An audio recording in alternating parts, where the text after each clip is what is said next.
first vile nimemuona nimeshangaa huyu mtu nishaimsikia wapi. And then is when imekuja to my attention, ndio nimekaa nikamwangalia nikakumbuka this guy also brought up another story. Like I think I'll confirm the dates with the police because it's at Ruiru police station. It's a case that is under investigation. He woke up one of the mornings akasema ametumwa ku abduct watoto wangu. Tuambie unaitwa nani kwanza na nini imefanyika?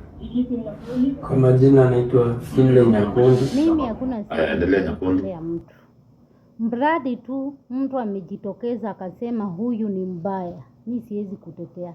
Kumbe Bahati alikuwa anajua huyu kijana. Unaona, anasema alikuwa ametumwa ashike watoto wake. So hii kitu watu wanataka kuifunika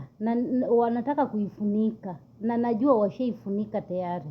Ni hizi siku 2 siku 3 ina trend tu, itakuwa imeisha.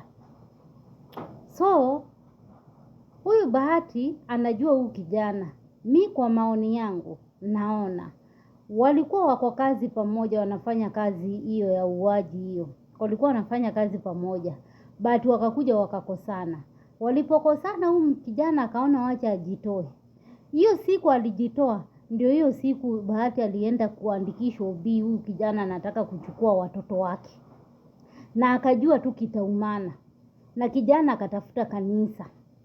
Ajue tu, unajua watu wengi wanajuanga tu mahali kwenye unaweza sikizwa zaidi ni kanisani.